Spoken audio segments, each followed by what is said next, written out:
This is the story of the old and the new, where the changeless ways of uncounted centuries collide with the changing ways of our own.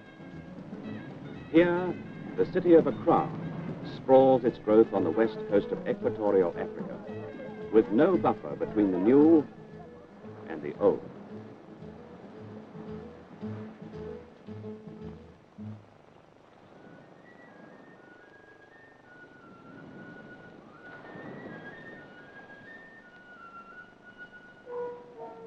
The boy KUMASENU started life in the simple fishing village of his ancestors.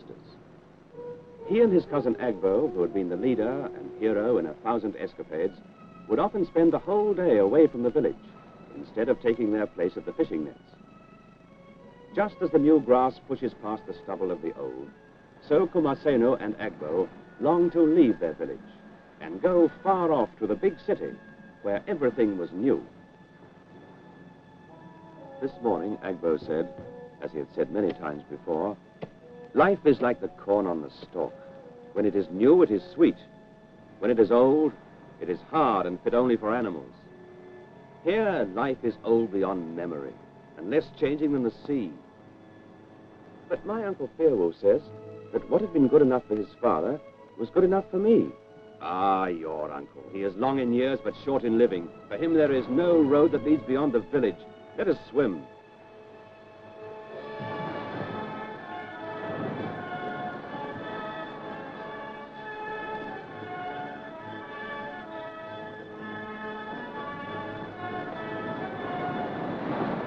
But the sea could not wash away their restlessness. When a westbound lorry passed, they called to the driver, "Take us with you. Take us to the city." But their only answer was a taste of dust. Agbo was angry and swore, and KUMASENU swore with him. Then Agbo said, "I've had enough of this place. From now on, others will taste my dust." Yes, Agbo had decided. He would go to the city. The restlessness of the boys was a matter of concern to the whole village. KUMASENU's aunt, he was an orphan, told her husband that she was going to consult the fetish priest for help.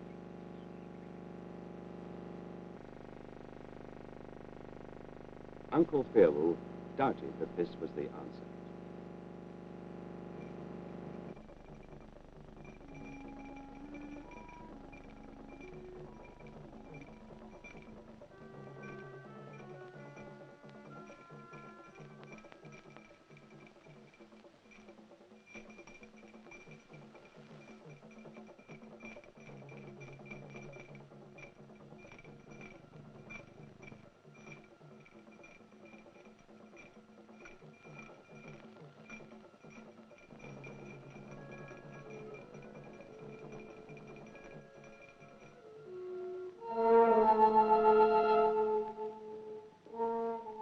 But the fetish priest could not drive out the rebellious spirits. And the next day, Agbo, in the coast lorry, took his leave of the village forever. KUMASENU begged for permission to follow Agbo. He was refused. He must stay, and one day be a leader among them. "But uncle," the boy interrupted. "No, KUMASENU." The answer was final.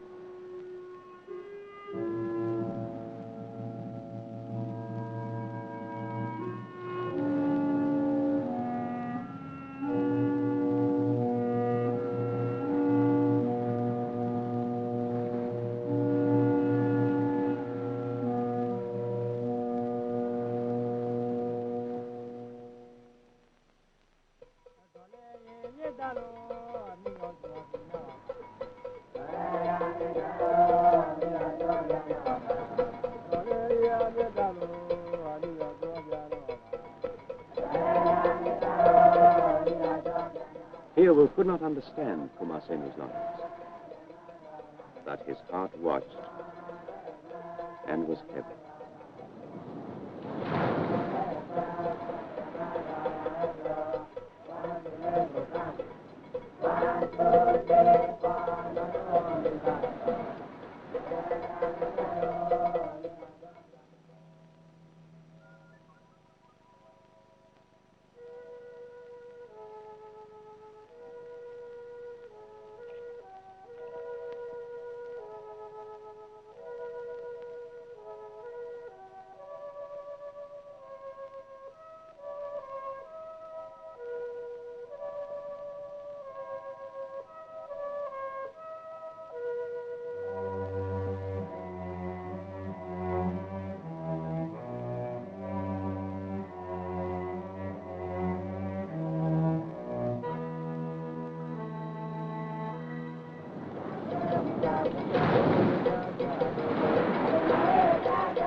A poor catch.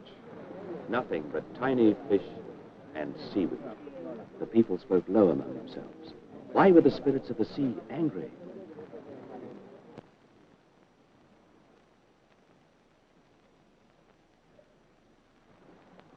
Kumasenu? My nephew, I have thought again. Perhaps you are right and should go. The men are saying your restlessness is driving off the fish. Surely if your longing is so great that the very fish of the sea answer, it cannot be wrong. Wrong? To know what is beyond? To read and write and find out why iron cars go as swift as the shark? Very well, Kumasenu. The spirits have clearly marked you to go. Come with me. Phil has a friend who runs a store outside the city. He will take Kumasenu there to learn ways other than fishing. He can do no more.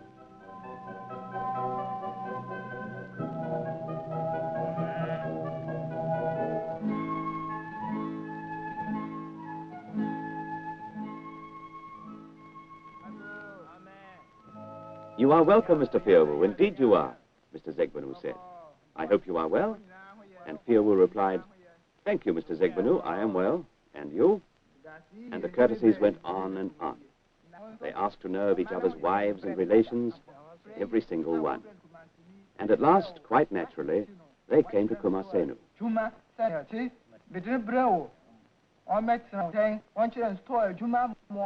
A bargain was struck, and Kumasenu had his first job in the outside world. Zegbanu was not a bad man to work for, only lazy. For who would work hard as a storekeeper when money was to be made so easily as a receiver of smuggled goods?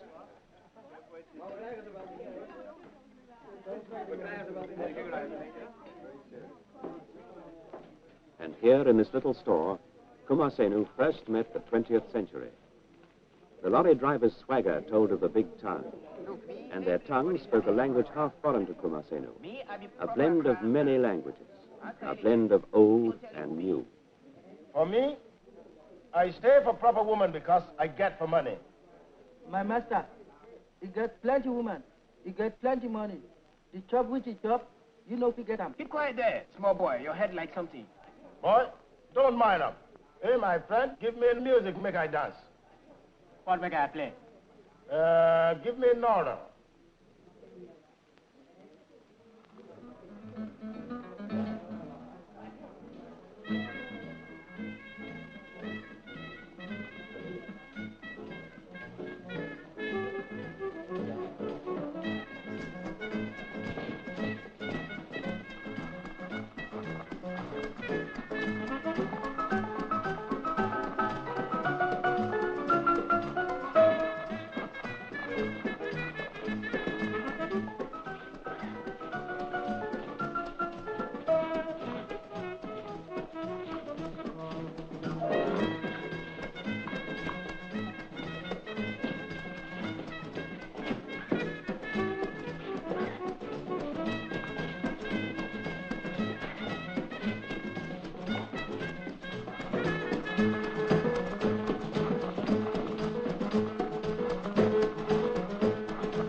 It was only Zegbanu, the storekeeper, burying his money.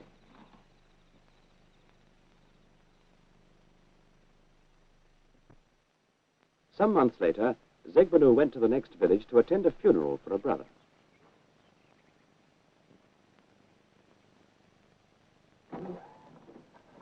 For the first time, KUMASENU was left alone and in charge of the store.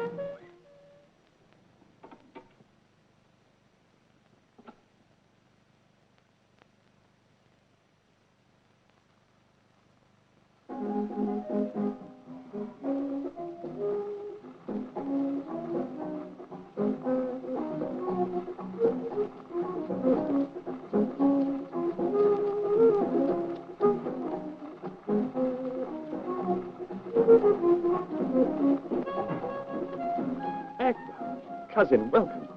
Welcome. Is it you in these fine clothes? Yes, it is I, little one. And I am rich. There is much money to be had in the town if your wits are quick.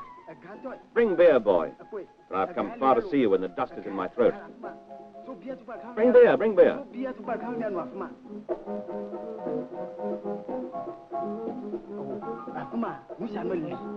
There in the town, there's a new world, and a rich one. Rich? You will see houses 5 rooms high, and lorries and cars, so many you cannot count them. They gleam with silver like herring in the sun. Yes, such a car as I will buy in a little time, for money is easy to find in the city, as easy as that. Come, let's drink to our meeting. KUMASENU, your health.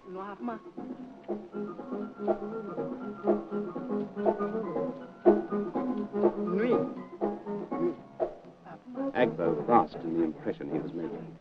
He had found many things in the city, but never the blind admiration KUMASENU gave him. KUMASENU listened and was embarrassed with his own poor showing. An apprentice storekeeper without a shilling for pay. As always, Agbo inflamed his longings. 4 bottles later, KUMASENU, wishing desperately in his turn to impress Agbo, said, Agbo, tie my eyes, and I will show you what I can do. I will put my feet to 100 pounds, perhaps 150. Where would a bush boy find 100 pounds? Here, take this cloth, put it over my eyes, and I will show you. All right, Magwana.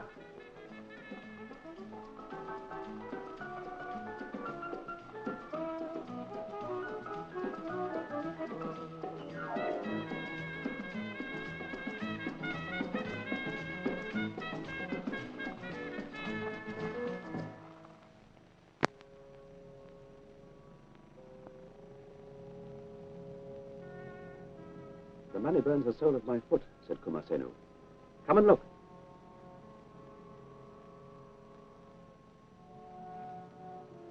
There, wasn't I right?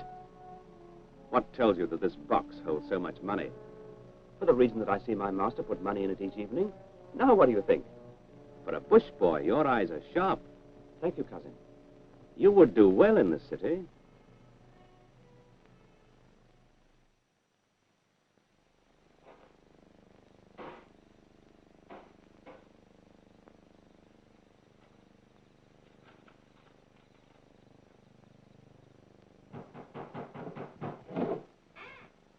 Good morning, cousin. I could not sleep for thinking of my fortune and your lack of it. You will never earn enough money to go to the city. Here is 10 pounds. Take it. I'll never be so generous again. Go, taste the sweet life for yourself. But why do you give me this money? Why do we not wait and go together? Talk, talk, talk. You know lazy Zegbanu will never let you go. I'll stay and face him. I am stronger. If you are going at all, you must go at once, bush boy, this very instant. Powerless as always under Agbo's spell, KUMASENU runs in excitedly to pack his few belongings. Agbo had learned much in the big city. Now the tale could be told of a robbery done by a boy who had been trusted too well, and no one to point a finger at Agbo. In his heart, KUMASENU was uneasy. What of the store? Do you think I cannot look after things? Go, I'll find you later in town. Hurry, the lorry will leave without you.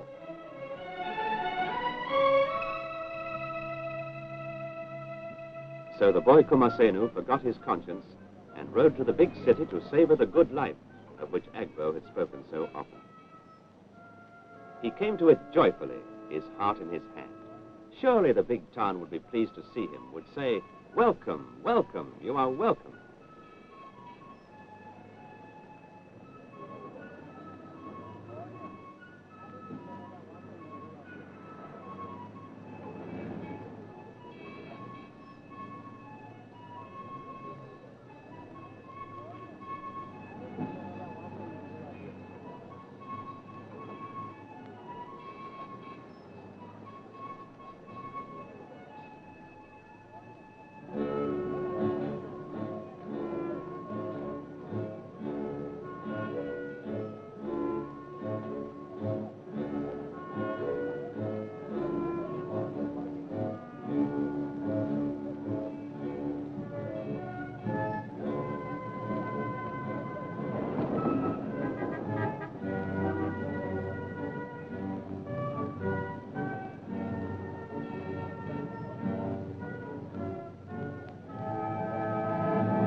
Slowly the spirit of adventure died.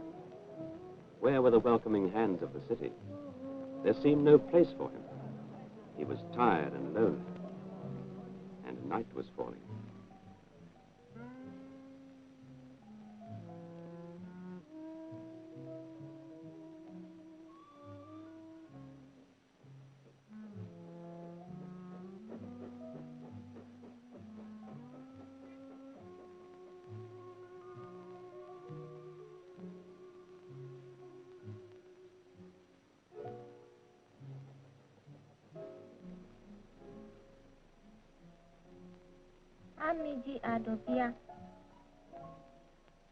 For the first time, a voice now spoke to him in his own tongue. "I am Adabir," it said. "You are a stranger. Have you no friends or family in the town?"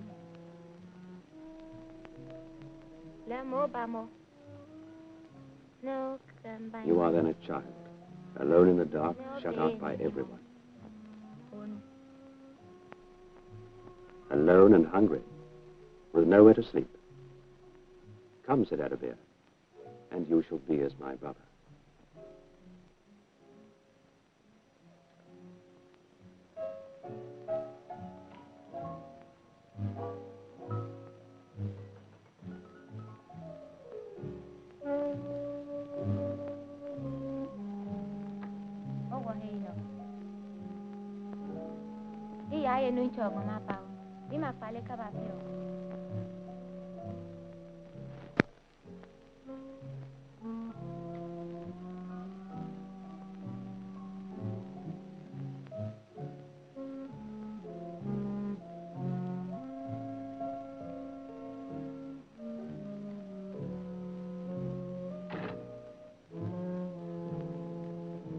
This mat is yours. You can sleep outside my door.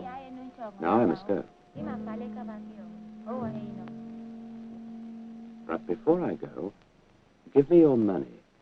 You are so young, and the town is full of thieves.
next morning, Arabia took the boy to a big house.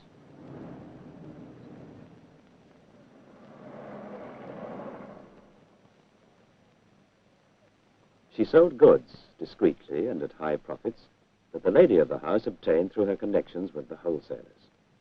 By day, Arabia was a successful trader. By night, she enjoyed the protection of a wealthy lawyer, Mr. Mensah.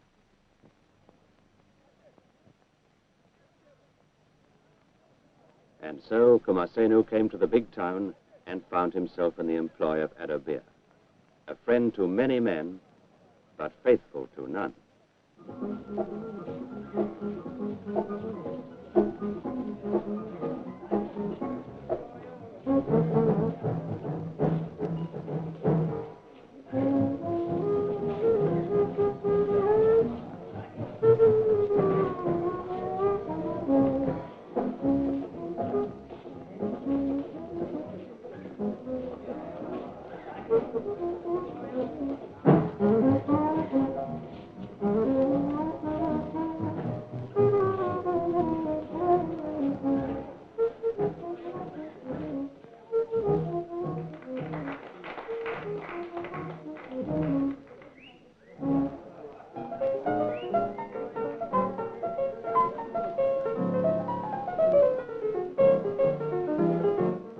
Quite a dancer, aren't you? Uh-huh. To my lovely. Yeboah was jealous, for he was Mr. Mensah's chauffeur. Let's meet again tomorrow, huh? Oh, please. No, I'll be busy. Where are you going tomorrow? Mr. Mensah, 8 o'clock. Why do you keep on seeing him? Yeboah, when you're out with me, please don't bring up Mr. Mensah all the time. If you want to see me again, you must learn to take me as I am.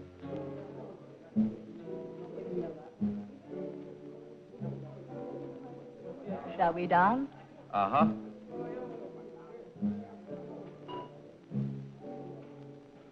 What's the use of saying, love me all the time? You know it can't be always like this.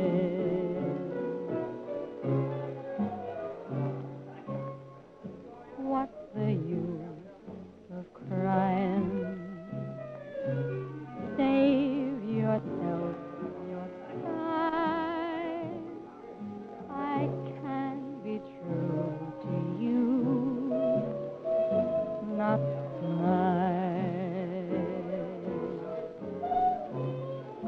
But when I kiss, it's you I want, it's you I miss. Oh, hold me tight, darling, kiss me again and make it right.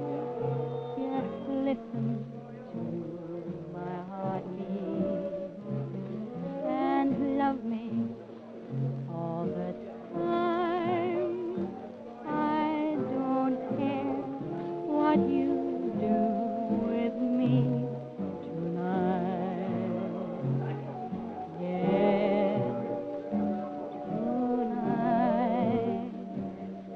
Yes, tonight.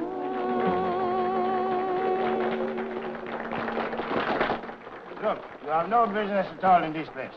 Too young, much too young to be in this place like this. Don't go away.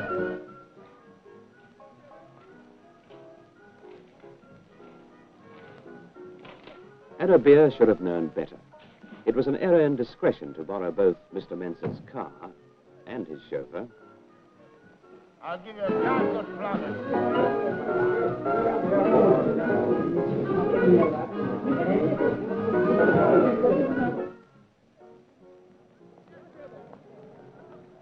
But three's a crowd in any land.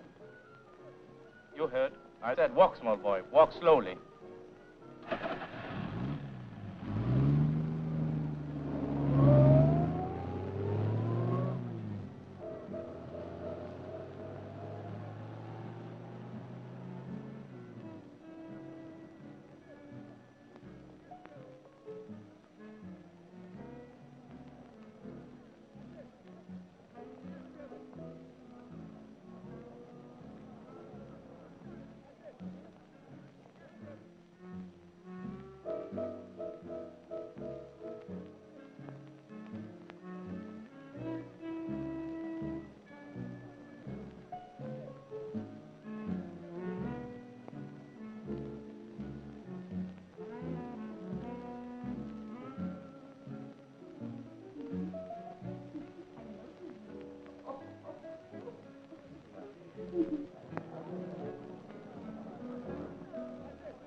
Meanwhile, Mr. Mensa was on his way to Adabir.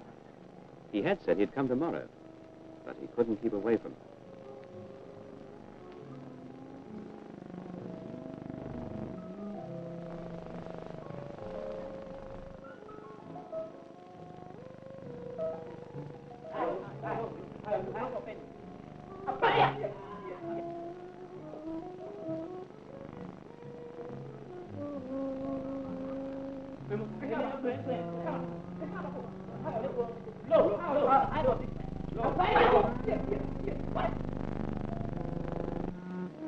His car, no doubt whatever, and outside Adabir's house. Adabir with his chauffeur. The discovery made Mr. Mensa very, very angry.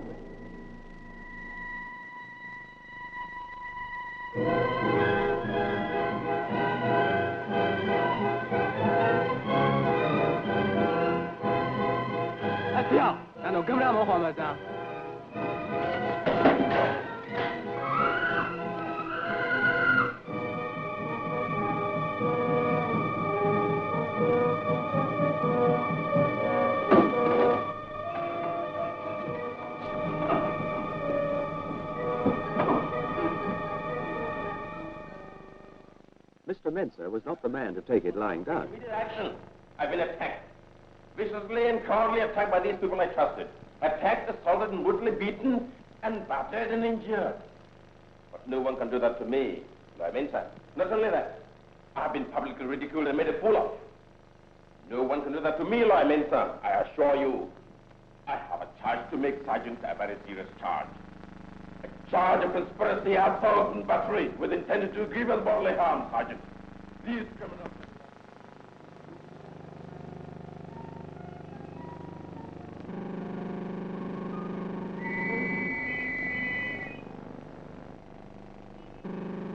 KUMASENU, drop away.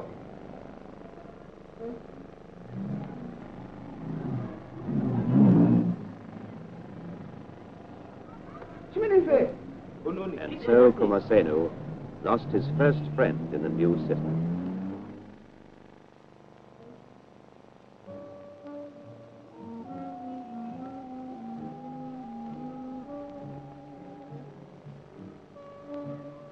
Again, KUMASENU was a stranger, alone among tens of thousands, hunted, without shelter,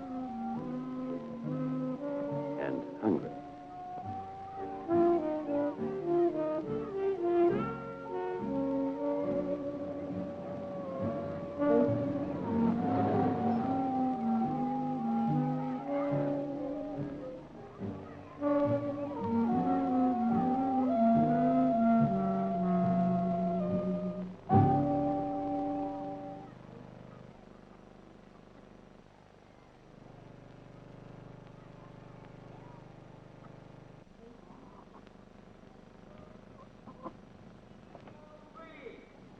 And everywhere he is in chains. Since no man has a natural authority over his fellow, and force creates no right, we must conclude that conventions form the basis of all legitimate authority, justice, and truth.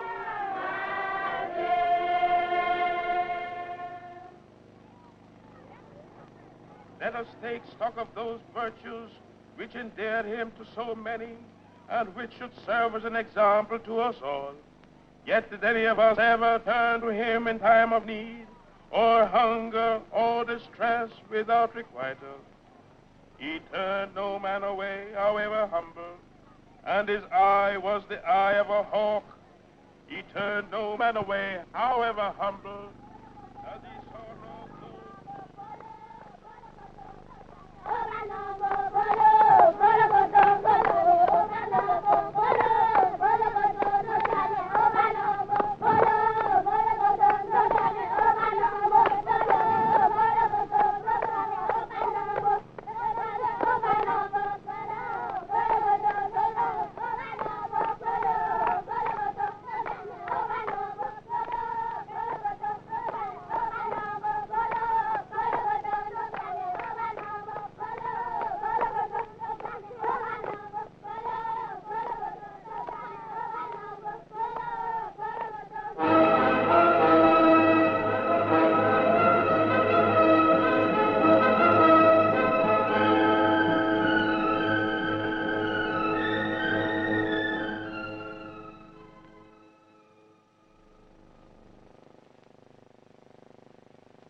The case is coming on tomorrow. I think I better get with another doctor.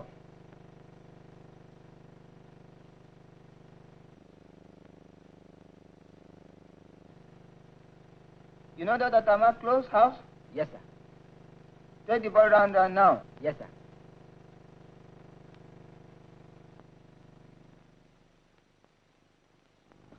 Dr. Tamacler. Here was a man more fortunate than Adabir, a man trained to take his place in the complicated life of the city. His wife, Grace, however, finds him very untrained in matters of bookkeeping. Why can't you ever take this seriously? You have to charge more in future. They can't pay any more than they do now. Kofi, don't you think a lot of them who plead poverty as an excuse for not paying are fooling you? If I turn them away because of their poverty, it would be on my conscience. If they don't pay me when they can afford to, that's on their conscience. You're hopeless. How often have we been through this before? On the end of each month since we've been married. Until next month, then. Please, master, some policeman want to see you. What? At this time of night? I'll go. Maybe it's not important.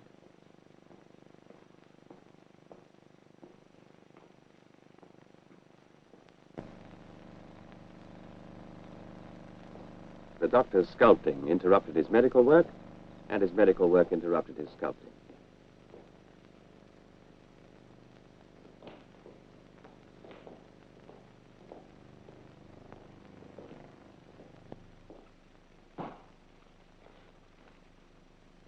We say what you're doing.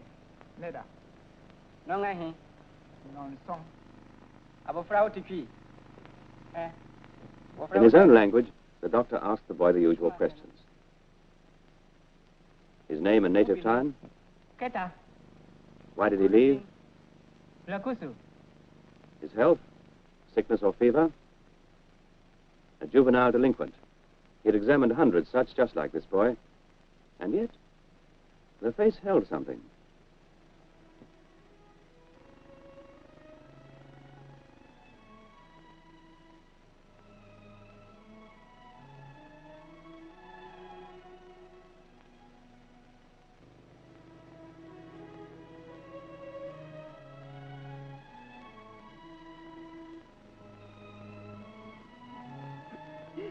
What's the matter with the boy? If our Amma, at that boy's age, were alone and friendless, and fell among thieves, and a man came by who could help her, what would you expect of that man?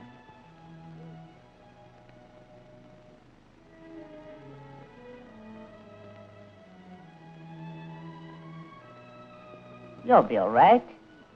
Nobody'll hurt you. All right, all right. I'll see what I can do. Come along. There now. Tell the policeman he can wait a little. I'll bring his charge back to him. And she took KUMASENU and fed him. And while he was eating, she learned his story, and her heart ached for him.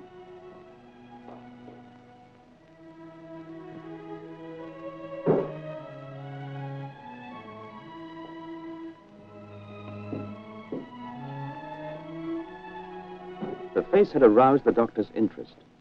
As a sculptor, he saw in it the youth of his country swiftly emerging from its ancient tranquility into the confusion of the present age. In KUMASENU, he saw a boy on a bridge, uncertainly and unhappily making his way from one world to another, an image the doctor had long sought to fix in ebony.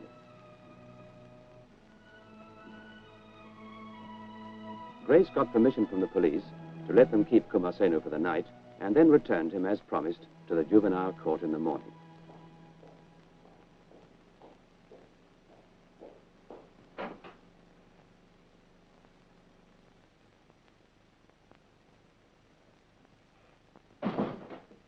KUMASENU thought of the powers of a certain charm, upon which his grandmother had always set great store.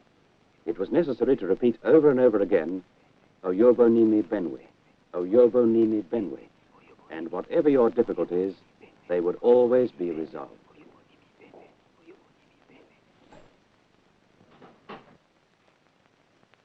Come.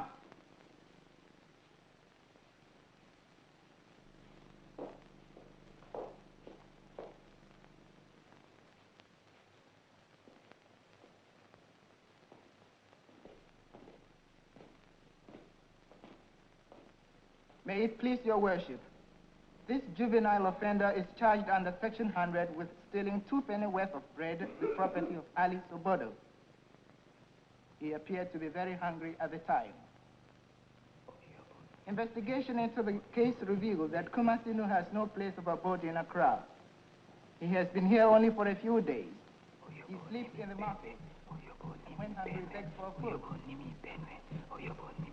From the circumstances surrounding the offense, it would appear that this juvenile is not a habitual thief. There is no previous conviction against him.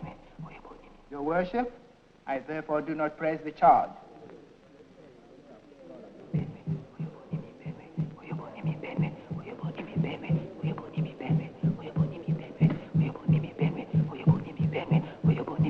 Recommendation is accepted. Dr. Tamaklo, are you willing to take charge of the boy? Yes, Your Worship. The order of this court is that the boy is committed to the care of Dr. Tamaklo as fit person.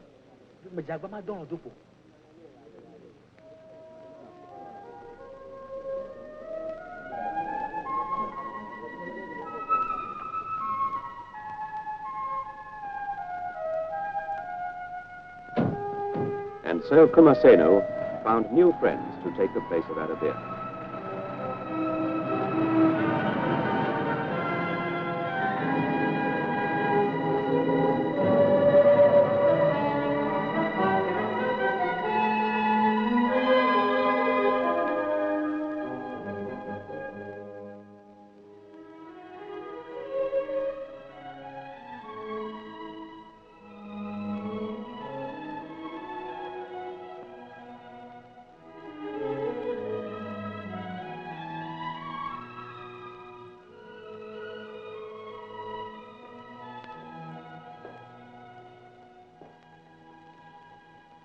Not another head of the boy. Uh-huh. I haven't got it. Have you thought about his future at all? What are we going to do with him? That depends on him. How can it? How can he decide? He knows nothing of the world here. For months now, all he has done is to sit for your carvings. Left to himself, he would be as helpless as one of your statues. Ah, yes. What will his future be? Yes, what of the boy's future? Thinking of KUMASENU's growing interest in machinery and his fishing village background, Dr. Tamaklo went to see his old friend, Mr. Quarty, who owns some motorized fishing boats. It was decided if the doctor could arrange for KUMASENU to be trained as a mechanic, Mr. Quarty could then place him as assistant to the engineer of one of his new boats, the Lydia.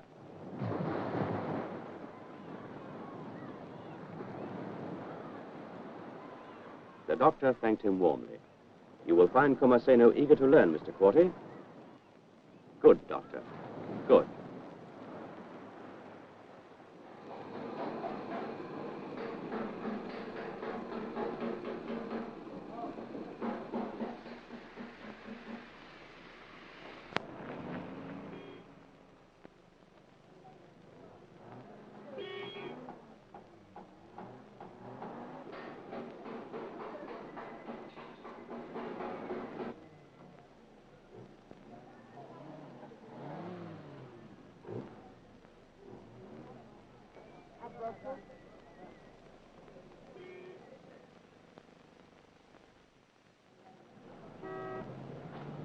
One Sunday, the doctor had an urgent call downtown, and KUMASENU went with him, as he often did these days.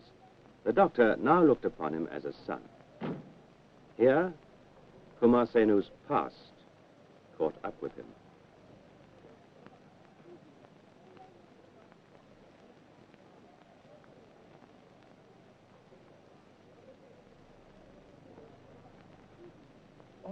Oh, KUMASENU. KUMASENU was delighted, but not in the car, he said. Is that the way to greet your old friend, KUMASENU? After all these months, your doctor won't come out for a while. Take your hands off me. It's taken me a long time to find you, cousin. Things have changed since we last met. Oh, nice car, this. Lighter works, everything works. Stop fidgeting, boy. You were indeed born to be lucky. A fine, fine car, and an uncle who repaid the storekeeper in full for the money you stole when you ran away. You would now be in prison. Oh, you act as if it were news to you, sly one. We'll meet again. Or would you like me to stay and talk of you to your doctor? I thought not. Yes, we'll meet again. Frightened of losing the doctor's love, KUMASENU spoke his first lie when asked about Agbo. A boy from the garage, he answered.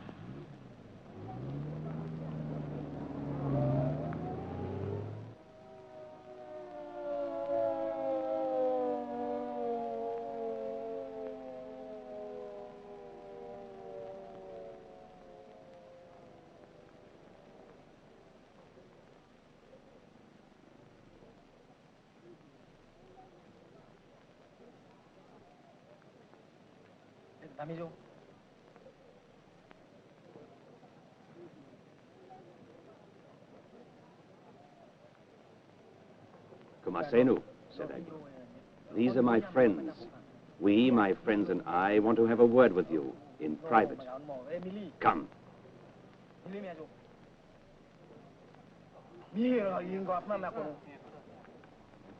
took him to the outskirts of the town, to the place where sour cocoa beans and other refuse was burning day and night.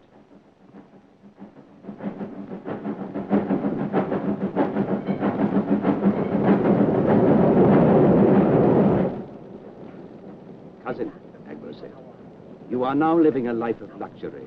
Surely you would not deny me what you owe me. It is a small thing we ask of you. It is that you do not lock the surgery door of the doctor's house tomorrow night. The loss of a few bottles of drugs would mean little to one as rich as the doctor.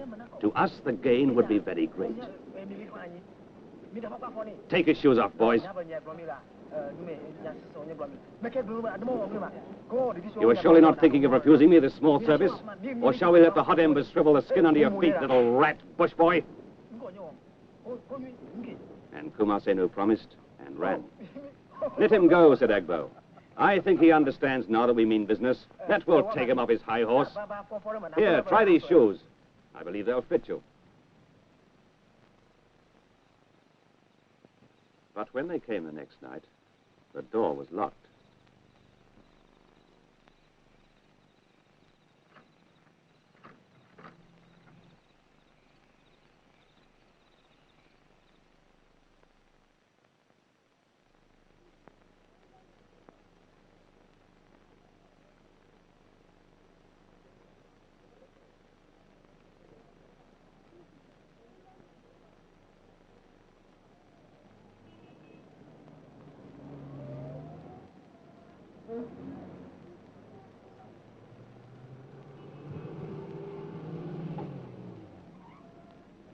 Hey, Rafi.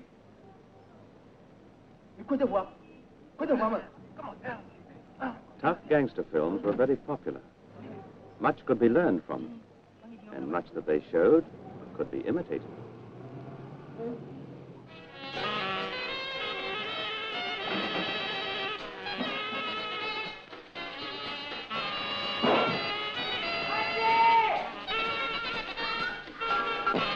Sofia, Otuba.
In this fashion, Agbo briefed Kumasenu for the second time as to what was required of him.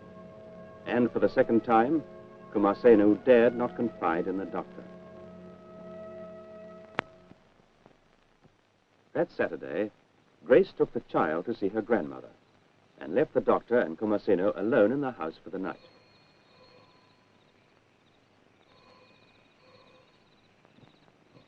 Yes?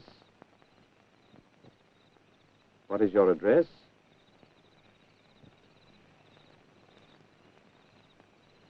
I'll be there in 5 minutes. Do nothing until then.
Fetch Kumasenu.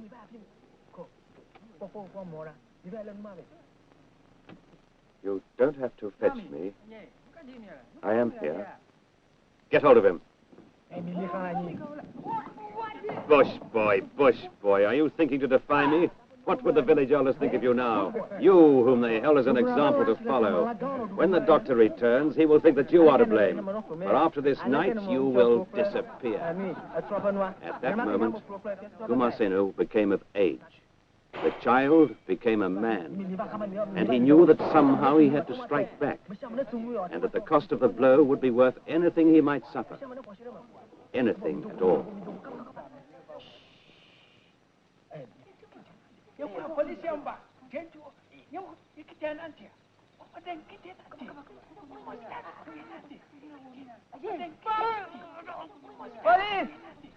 Police! Police! Hey, police! Police! Police! Police! Hey, police!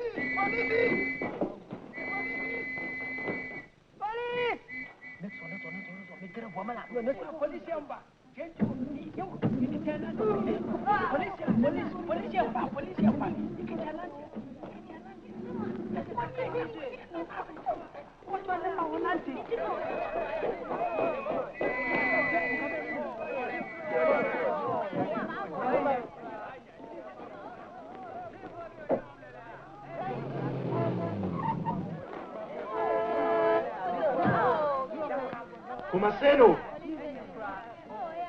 Kumasenu! Come back! Come back! Kumasenu the hunter had become Kumasenu the hunter. Agbo did not run for long. He knew a running man left a commotion in his wake that was easy to trace.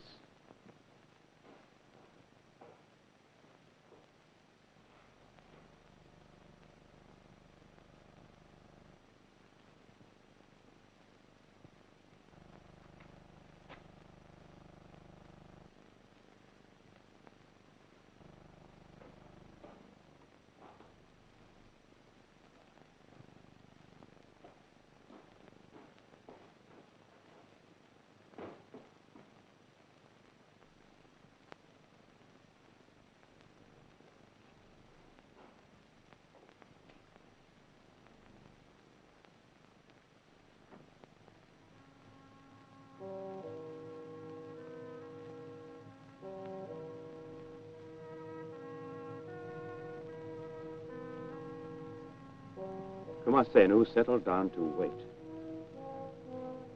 Through the hours of the night, the memory of Agbo's viciousness struck again and again like a whip. And he now knew Agbo for an enemy of all those who observe the simple laws that allow men to work and enjoy their lives without fear.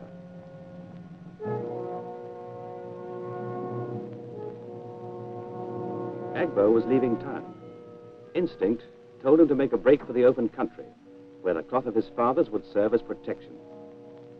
He expected his description had by now been given to the police.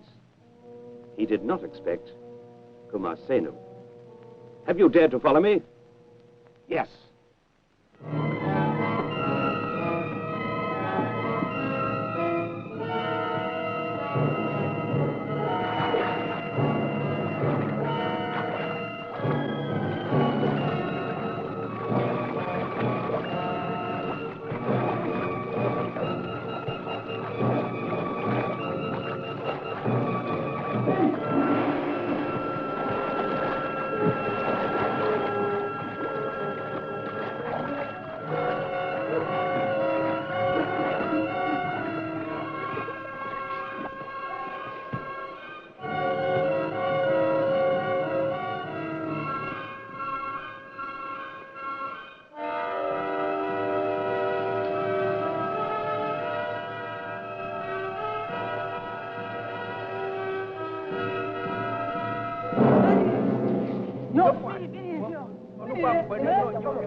KUMASENU saw that he had done what he set out to do.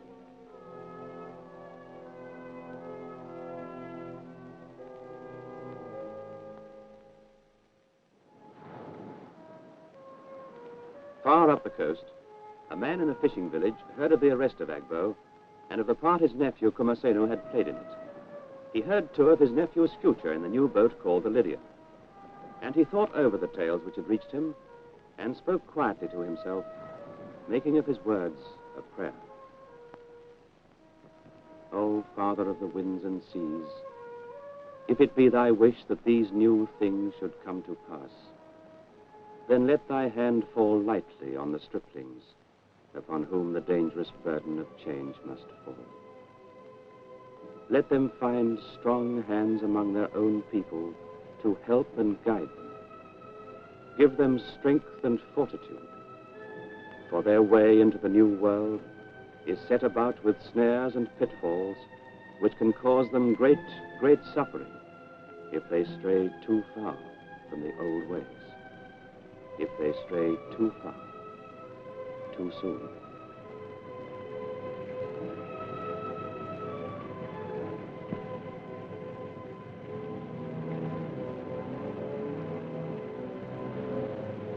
Thus the past, out of its wisdom, spoke to the future and its longings. Sail bravely into the new, but let the wake of your craft be gentle. Let your past remain upright and proud until we build our ships of the same timber and launch them with our common hopes.